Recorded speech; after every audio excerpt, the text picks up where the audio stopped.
TopMedTalk. Welcome to TopMedTalk. This piece comes from our live coverage of Anesthesiology 2022. It is the single largest gathering of anesthesiologists in the world and the annual meeting of the American Society of Anesthesiologists. Now, our live coverage is available now at live.topmedtalk.com. More details in the show notes. Don't forget to subscribe, and please help us boost our signal by sharing this podcast wherever and whenever you can. Well, thank you for joining TopMedTalk. It's Anesthesiology 2022 here in New Orleans, Louisiana, the largest gathering of anesthesia providers in the world for the American Society of Anesthesiologists. I'm Desiree Chappell. I'm your host, and I'm joined by my co-host, Professor Monty Mythen. Hello, Monty. Desiree, it is great to be in New Orleans. Is that right? New Orleans? Is that about right? I think that sounds about right. Yeah. But not New Orleans. Not New Orleans. New No. Orleans. But we'll let you have it if that's I'm the working only on it. I know, I like that. I'm working on it. Well, fifth year for TopMedTalk at the ASA, isn't it? It is. A very, very great partnership with them that's been building over time. Yeah. And what an amazing set they've built for us. Thank you so much indeed. They're so generous with their sponsorship. Yes, thank you to the ASA. TopMedTalk is a free global perioperative medicine podcast. Is So open access medical education. Yeah, for the world. For the world. So there's a podcast component of it, of which you're watching a podcast being recorded at the moment. And that is free to the world, listened to in over 100 countries. Hello, everyone. We're coming up to nearly 2 million downloads since we started. Yeah. And there's also our EBPOM, Evidence-Based Perioperative Medicine meetings, our conferences. And the live stream of that, we ask the people in the better resourced world to pay for their tickets. And we ask the people in the less well-resourced world if they would like a ticket for free. So it's a nice community trade-off. It is, absolutely. Well, none of that is possible without the generous support of our partners and our academic partners. So thank you to them. Thank you to Edwards Life Sciences and Medtronic, our platinum sponsors. We have very many other sponsors there. You can see them on our website, and we'll try and intermittently give them a shout out. Yeah. Thank you so much. That's right. Well, Monty, if you are listening, or if you're out there listening to this podcast after the fact in the next day or so, you can join live to see the live stream. It's live.topmedtalk.com. That's live.topmedtalk.com. You can find our conversations over the next several days. We're going to be podcasting until about 1 o'clock Central Time on Monday. Everything's a live stream. You can find our schedule of events there. There's also a link to the EBPOM Educational Hub. Live.epom.org. Well, that's Too right. many lives to remember. There are. Just go to live.topmedtalk. Yeah, that's right. Absolutely. Well, we've had a great lineup of speakers so far. We've been super busy this morning already, and this conversation is no different. And it's actually a continuation of a conversation that we had back at the European Society of Anesthesiologists. I think it was in 2018, 2019. Yeah. So it was PC. It was PC. Pre-COVID, yeah. We said it. So it is with pleasure I introduce our next guest, Dr. Alexandre Joosten. Alexandre, it's so nice to see you. Yeah, thank you very much. Yeah, so Alexandre, for those who may not know you, you're from Paris, but tell us a little bit more about yourself. So I'm an anesthesiologist. I'm not doing any intensive care medicine now, but I graduated from Brussels, Université Libre de Bruxelles.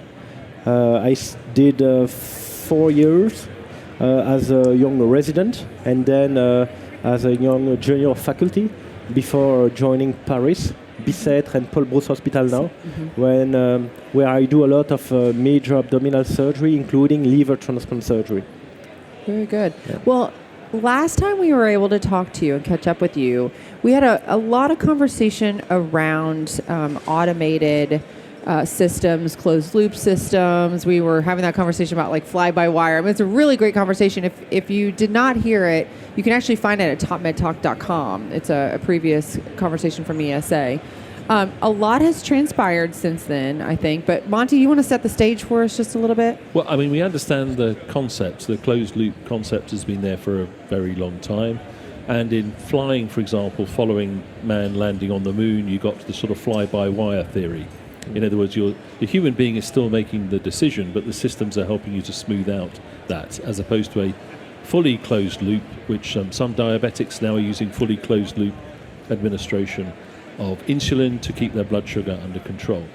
And in anesthesia, for example, we might be familiar, and I think it's happened in much of the world now, that if we want to get our vapor concentrations just right, we ask the computer in the anesthetic machine to reduce the flows as much as possible. That's sort of broadly speaking what we're talking about. Now, Alex, you've been working with colleagues, I think, on actually closing the loop with things like fluid administration, vasoactive administration, and possibly even depth of anesthesia as well. Is that right? Yeah, in fact, in my hospital in Brussels, Luc Barvet, who is now retired, he developed in the late 90s automated system for depth of anesthesia to titrate propofol based on the BIS variable. So he did this, and it was almost standard of care in my hospital. So we had 4 or 5, we call it a toolbox. So it's a kind of trolley with computers and the monitors. And he asked us if we want to use it on a day-to-day basis as an open loop. So we just have to adjust manually the concentration of the 2 drugs. Usually it was propofol and remifentanil. Or we can use it as a fully automated system. Usually, it was only him, me, and maybe one other guy who did it completely automated. But we had it on a day-to-day basis. Yeah. So let's unpack that for a second. The depth of anesthesia monitor, stickers on the forehead, we referred to it as BIS, which is one version of it. And that gives a number that people treat to say, am I giving enough or not too much, or the depth of drug. They just said, choose a BIS number. And the drugs will adjust automatically by the computer to keep the BIS number where you, the practitioner, chose the BIS number to be. Is that it? Have I got it? Yeah, exactly. Yeah. So the clinician, in fact, has to decide for each patient what's the clinically meaningful endpoint. So for the BIS, usually it's 40 to 60, but if you have an old patient, you can even target 50 to 60. And then the system is going to titrate propofol continuously during surgery to maintain the variable in this narrow range. What is very important is that when we as clinicians, we adjust a drug, usually we do it, you can see it in all published studies, around 5 times per hour. It can be drugs like a vasopressor or hypnosis drug. That seems like but a lot, an actually. automated system, usually it's more than 25. So it's almost micro adjustment, continuous micro adjustment, instead of we do like a bigger adjustment. Yeah. I can see that in everyday practice. I mean, that's why I said it's actually even adjusting 5 times seemed large. It's like you have a couple blood pressures, you wait for a while, and then you adjust the rate, Yeah, and then you have overshot, undershot, and so you have like it smooths the... Yeah. And then the systems that are getting closer in the hemodynamic management world, I mean, it's fairly intuitive when one says that. You should be able to do the same with your vasopressors. On the fluid front, there is now commercially available assisted or automated fluid management with Edwards Life Sciences. That's still an open system, isn't it?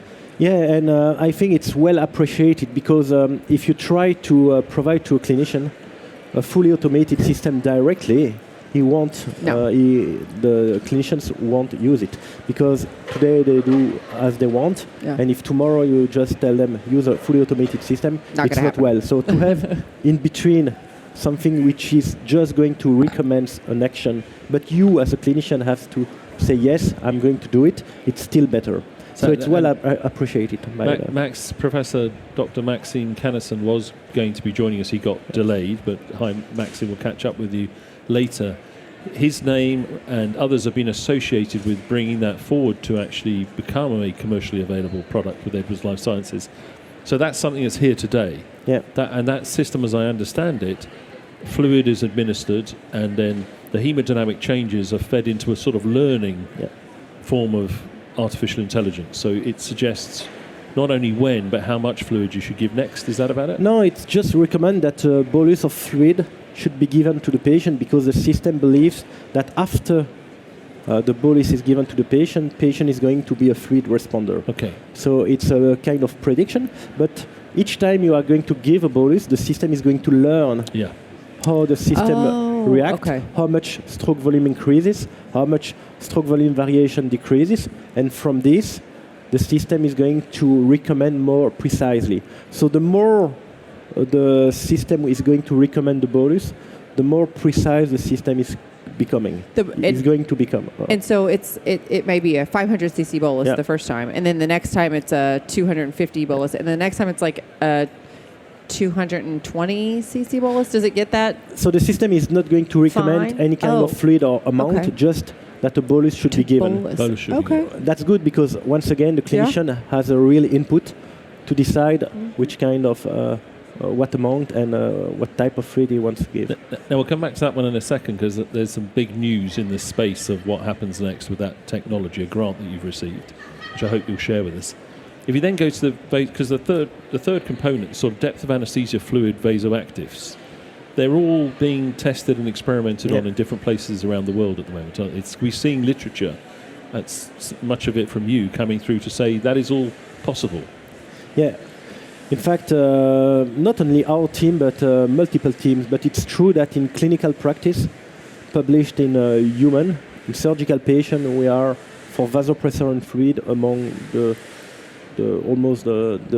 only team publishing studies on this. But for depth of anesthesia, we have a lot of team performing some clinical studies, and even we have on the market 2 and nearly 3 devices widely available. One in Canada, another one in China, and soon one from Paris. So we would say, a bit like we do with our anesthetic vapors, we would say I want the biz to be this number, I want the map to be that number, but in keeping the map of that number, I want you, the machine, to help me to do the right thing. Yeah. So if I should give fluid before vasoactive, help. If I should give pressor or inotrope, help. And it just is lane control. Yeah, for the moment they are working completely independently. Okay. That's why it can be dangerous if you don't have a good training and also a good education in anesthesiology, because, for example, if you use the closed-loop system for vasopressor therapy, if MAP is low, the system is going to increase vasopressor all the time. But maybe it's a problem of fluid administration or depth of anesthesia. That's why the system is not going to work by itself, but just under the control of the clinicians. So it's not, human alone versus machine alone. It's always human alone, standard practice today, versus maybe in the future, the combination of human and the machine together. Yeah. I can see that as a natural evolution into really adoption eventually, of technology, because you're right. I mean, we can't go from 0 to 60 and overnight, for sure. And we were discussing this beforehand. Yeah. Part of the challenge we have with algorithms and protocols is that human beings are very reluctant to follow algorithms and protocols. There's about a 50% compliance with... Yeah, usually in published studies it's around 50%. Yeah. So imagine, as I used to say, what should be the compliance without clinical condition or clinical randomized trial. So I think in real life it should be extremely low. Yeah. But in published condition, it's usually around 50%. Do you have any more questions about that bit, Desiree? Because we've got some big news. No, I was just going to ask. You said there was some big news. What is the big news? Yeah, so I won a grant. Drum roll. I won a grant on the assisted fluid management from the French Ministry of Health. Oh. So it's an outcome study including more than 1,800 patients. And we are going to conduct this in 2023. In 12 French centers and 4 to 6 outside France centers, probably in Europe and maybe in the US too. Oh. The goal will be, it won't be randomized controlled trials, because usually when you try to assess or calculate a sample size, you take your retrospective data and you calculate it, and then you find an incidence of complication, for example, in the control group, and then you try to decrease it by a novel intervention. But usually what you observe in many big trials in New England Journal, JAMA, is that when you do a simple randomized controlled trials, the incidence of postoperative complication is always lower in the standard of care group, because we are just in a study condition. So clinicians may feel that they need to be a little better than what they usually do. So we decided to move on to what we call a step-watch cluster randomized controlled trials. So it's a kind of before-after study. Yeah. And what is going to be randomized is the moment where you are going to switch from standard of care to the new strategy. So all center is going to start with a standard of care group, and then the statistician is going, or the hospital, to call the hospital to tell the team, okay, next month you are going to start the implementation of the new strategy. So it's the monitoring of stroke volume and stroke volume variation using the hemisphere, coupled with the assisted fluid management recommendation.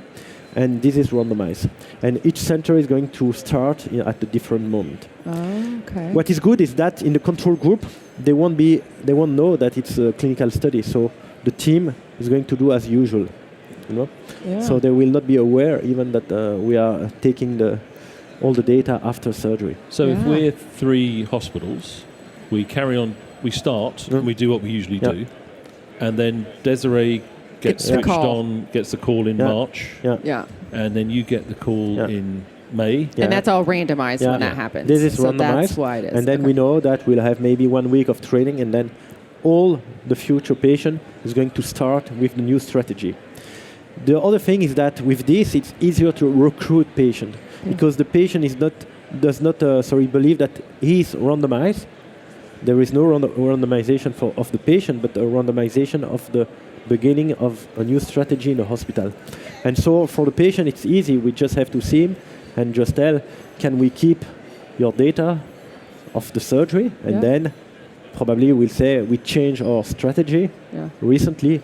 Can we keep the data? So we expect to have a very low number of patients who can refuse to participate. Yeah, absolutely. But the protocol compliance, because I was involved with and we interviewed in the past about a very large step wedge cluster randomized trial in the United Kingdom about quality improvement. And the executive summary was that the intervention didn't make a difference because nobody changed their practices. Do you think you've got a better chance? Because this is much more focused. It's AFM, so it's instructive. And it should be that the compliance rate should be meaningful. Well, there weren't a lot. That was very complex. It's very complex. Very complex. The interventions were and the things that they were doing. I'm saying I've got great hope that this would work because it's a 1 or 2 things, and you've got the instruction coming from the machine as well. Yeah, so I cannot predict what will be the compliance of the study, but what is important is that for this amount of patients, which is almost 2,000, I decided to use a small number of centers because I believe that if we just have, for example, 15 centers, they are going to recruit around 100 to 150 patients per center. I believe they will be better if they do it 2 or 3 times per week than if you have 50 centers doing just 40 patients, which means 4 patients per month, which is diluted among 40 anesthesiologists and nurse anesthetists. The variability is just so huge there, you can't control anything. And are you going to be focusing on 2 things? One, specific providers at those institutions? Will it be like a core group of people are doing it, or is it kind of random within that? Within that group. Yeah, so I choose just colleagues when I know them, so I know I can that push are them invested in it. Yeah, exactly. And I select because I had some colleagues. They call me because they say, "Okay, I want to participate." I say, "Okay, what's the potential recruitment of your center?" Okay, no, I'm not going to tell you to keep your center, but I just have to explain that I really want to make sure that to be very focused on compliance this time. Yeah. I think assisted field management system is going to help, but the big part will be the clinician. So tell me, what type of cases in surgeries are you going to be focusing on? Is this something that we're going to look at very complex procedures, or are we going to look at, it will be just very high-risk abdominal surgery. Okay. But for me, abdominal include also vascular, which is aortobifemoral. Yeah. Everything which is in the abdomen can be either robotic, laparoscopic, or open, but it will be mainly pancreatic surgery, liver surgery, major liver surgery, major urologic surgical procedure like cystectomy, like cancer debulking, like intraperitoneal chemotherapy, or complex combined surgery, gastrectomy plus colorectal surgery plus surrenalectomy, etc. Yeah. So it will be a long surgery, probably around 6 to 7 hours. Okay, so you're going to not even the typical... Yeah, because I need surgery with a lot of bleeding and fluid, because otherwise we won't see anything. Yeah, very true. Need a big signal. Yeah. Wow, that is so interesting. Congratulations. Yeah, thank you. This is huge and a step in a very interesting direction that we've been talking about. Yeah, so for- maybe And we you'll be can- looking for possibly some US centres which have great enthusiasts in it, won't you? So Yeah, there maybe are there's one over there. I was just going to say, Yeah. we need to talk after this. North Star Anesthesia. exactly, That's a exactly. lot. So, but I really want to focus on a small amount of centers. Yeah. And maybe we can discuss in the next 3 years about the result of this study. Oh, absolutely. Yeah. You know it. Yes. Well, Alex, thank you so much for sitting you. down with us. I really appreciate you taking the time. I know this meeting's super busy for you. Just replugging, we were chatting about it beforehand, is next year at the World Congress of Evidence-Based Perioperative Medicine in London, of which the main event is the World Congress of Prehabilitation. Yeah. We're having this side meeting for hemodynamic enthusiasts. Day 1 is perfusion or pressure. Day 2 is the right heart. Day 3 is artificial intelligence, and I hope you'll be able to join us I to will tell be us happy more to be about there. closing the Yeah. loop. Yeah, it'd be exactly. great. Fantastic.